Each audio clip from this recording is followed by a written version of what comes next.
प्रणाम कर लीजिए, यही आशीर्वाद रहेगा। पीठ में दर्द है तो डॉक्टर बाबा जी इसको क्या करे, ये बाबा जी क्या करे। जैसे किसी को रोग है, किसी को दर्द है तो डॉक्टर के पास जाए। आशीर्वाद से नहीं ठीक होता। देखो बस वही समझ में नहीं आता, इसी भटकाओं में सब भटक रहे हो। कोई जंतुर बांधेगा, कोई आशीष, इसीलिए तुम सब अच्छे कर्म करो। पूर्व के पूर्व कर्मों के पाप से हमें दंड मिलता है। अच्छे कर्म करो, नाम जप करो, माता पिता की सेवा करो, सद्भाव से चलो। अभी ये कर्म नष्ट हो जाएंगे, किसी से जंतुर बंधवाने की जरूरत नहीं, किसी से आशीर्वाद मांगने की जरूरत है। अब नाम जप ना करो, खाओ मुर्गा मांस, पियो शराब, करो व्यभिचार करो, तो बाबा जी आशीर्वाद दे दे तो कोई आशीर्वाद काम नहीं करेगा। दुर्गति होगी यहाँ भी और वहां भी। हमारी बात समझो। अब जरूर बुरा लगता है, सत्य विषय बुरा लगता है, पर अगर बच्चा सावधान हो जाओगे तो सुखी हो जाओगे। कोई भी हो, हम किसी एक के लिए बात नहीं करते, सबके लिए करते हैं। सब भागते हैं इस बात में कि बाबा जी आशीर्वाद दे, रोग रहित हो जाओ। कभी नहीं होगा, कभी नहीं होगा। तुम्हारे आचरण ठीक होंगे तब तुम्हारा सब काम बनेगा। हाँ अब देखो ना, खा रहे हैं जीवों को उबाल उबाल करके मांस, पी रहे हैं शराब, कर रहे हैं बेविचार, बुद्धि भ्रष्ट होगी और नष्ट होना पड़ेगा, क्योंकि आचरण गलत है। कोई आशीर्वाद किसी का काम नहीं करेगा।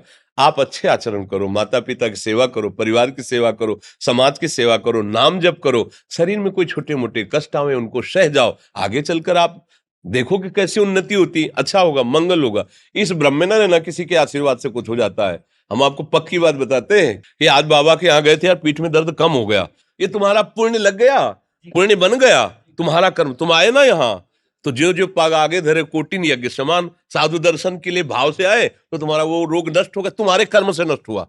तुम सत्कर्म किए ना, उससे कर नष्ट हुआ। बात समझो बच्चा, आप हमारे घर के हो सब। आशीर्वाद देने से हम कई बार कहा कि अगर तुम सुखी हो जाओ तो हम किसी से न मिले, चुपचाप अपने कमरे में बैठे केवल आशीर्वाद देते रहे सबको। लेकिन नहीं सुखी होगे, सुखी होगे तुम अपने कर्म से। को न काहू के सुख दुख कर दाता, और निज कृत कर्म भोग सुन भ्राता। हे भाई, अपने कर्म का भोग ही आपको भोगना पड़ेगा। कोई भी तुम्हारे कर्म को नहीं मिटा सकता, एकमात्र भगवान। एकमात्र भगवान, मेरी बात मान लेना। उनकी शरण में और नाम जप करो, सब ठीक हो जाएगा।